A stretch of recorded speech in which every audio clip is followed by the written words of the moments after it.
It was 1974 when NAWGJ was founded. What was it like to be a judge in 1974? Well, the minimum wage was $2 an hour for most people, but judges didn't get paid minimum wage. In fact, they didn't get paid at all. It was strictly volunteer work. However, they did get to eat anything they wanted from the concession stand. In 1974, NAWGJ was able to establish a fee schedule. Beginning judges were paid $5 a session, and a session was 2.5 or more hours. But they still got to eat all they wanted from the concession stand. In 1974, you could buy a new car for $3,800, and gas was 42 cents a gallon. But judges didn't have to worry about gas or mileage reimbursement because they rode to meets in a crowded team van along with the coaches and athletes. In 1974, the United States lost its president. NAWGJ, on the other hand, inaugurated its first president, Kitty Kelson, and the board met for the very first time in November of that year. In the fashion world, polyester was the fabric of choice, and this no doubt influenced the decision to deck our judges out in polyester uniforms in a color called Association Blue. Hot pants were still the rage. Even Southwest Airlines went for this look for their flight attendant uniforms. But NAWGJ opted for a longer version called bell-bottom pants, which had become popular after Sonny and Cher wore them on television. Gymnastics leotards were also different in 1974. They were not adorned with crystals as they are today. The only thing shiny on the leotards was the zipper. In contrast, 184 Swarovski crystals decorated the Olympic leotards in 2008. This grew to 1,188 in 2012 and to a whopping 5,500 in 2016. Judges had lots of entertainment options when they weren't busy judging. Blazing Saddles was the top-grossing movie, appropriate given our symposium theme this year. Quincy M.E. was a popular TV show. There was even an episode that featured gymnastics.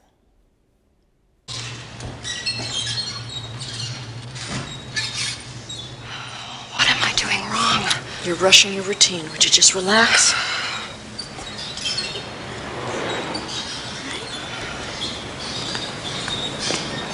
Well, girls, I'm Dr. Quincy. I'm with the medical examiner's office. I'm looking for Miss Hart. Oh, hi.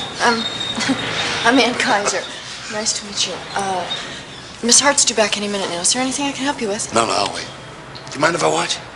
Heck no. It'll work better with an audience. Thank you. Okay, good. You got a good spotter. All right.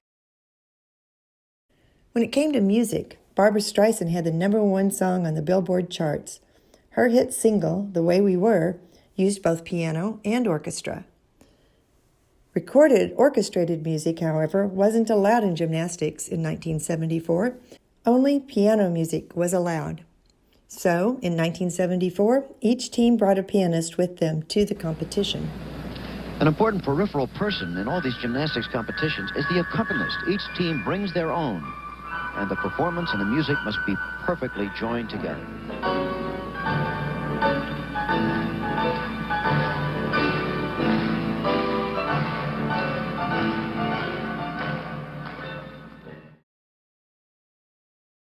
Balance beam was also different in 1974. Gymnasts competed on solid wood beams without any covering. But the gymnasts at the 1974 World Championships got to work out on beams with 2 different new covers, leather or carpet, to see how they liked each one. They voted for leather. I think we're glad about that. Beam made the news not just because it was soon to be covered. Olga Korbut had shocked the gymnastics world in 1972 when she did a backflip on beam. By 1974, the FIG had decided that the backflip was not characteristic of movements on beam. Countries that allowed their athletes to use this skill were going to be held personally responsible for any injuries. The FIG ordered a study to analyze the safety of the backflip for female athletes. I guess they didn't anticipate what was to come. The U.S. was busy picking its national team for 1974. Kathy Rigby and her husband were the announcers for the competition. Kathy continued in sports broadcasting for 18 years while simultaneously starring on Broadway as Peter Pan. The U.S. team for the 1974 World Championships included our own judge, Joan Rice, now Joan Knapp. Joan is pictured in the middle, along with Jeanette Anderson, Diane Dunbar, Debbie Fike, Ann Carr, Kathy Howard, and Barbie Mislak. The U.S. finished in a respectable 6th place at the World Championships, but the Soviet Union dominated the competition. They won the team gold. In addition, Olga Korbut won vault, Lyudmila Tereshcheva won beam, floor, and the all-around.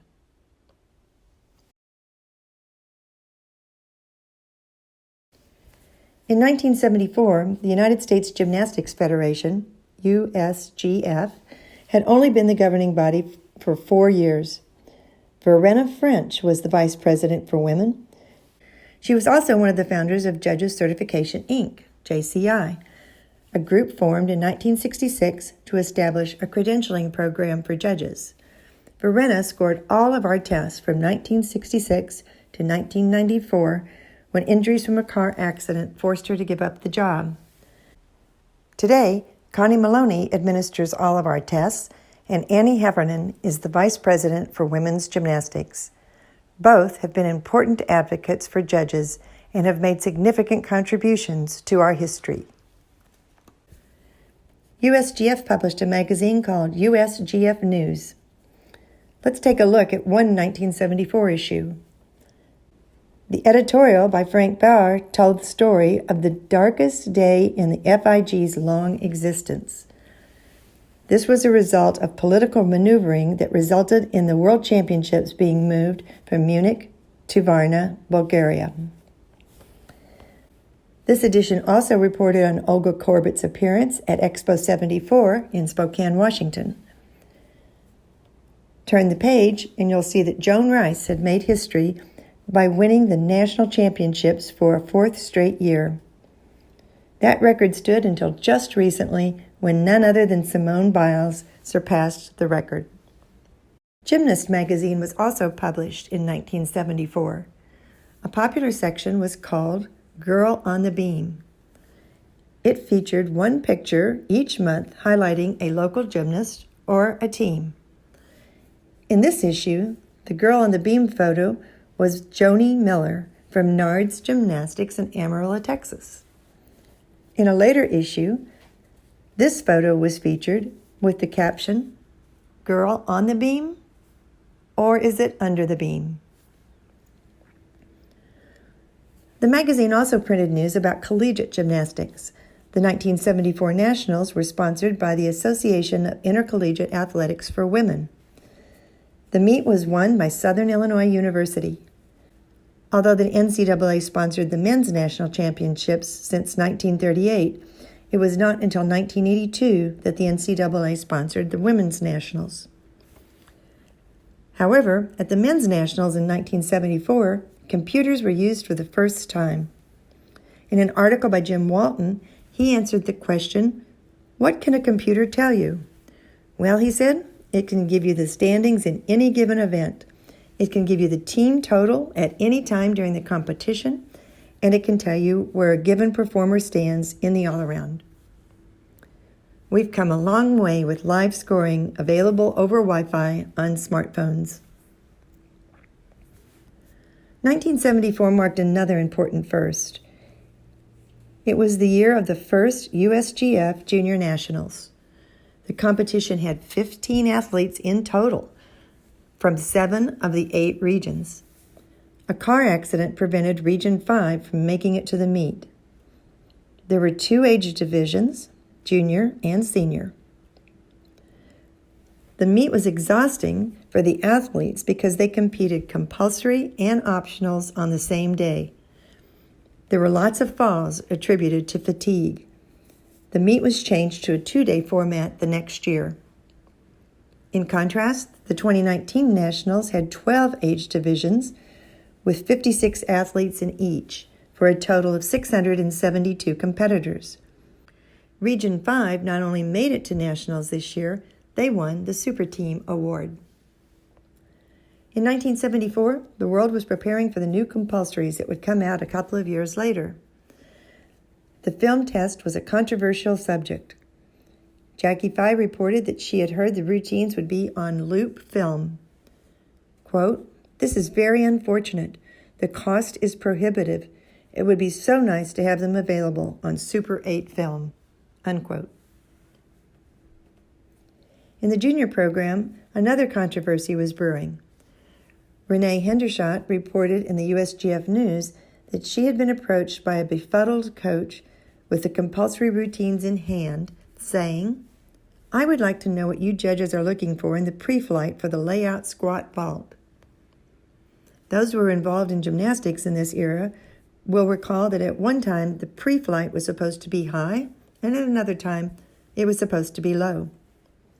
Well, this year we heard the same question from more than a few befuddled coaches and judges while we tried to learn how to judge the new 6-7 vaults.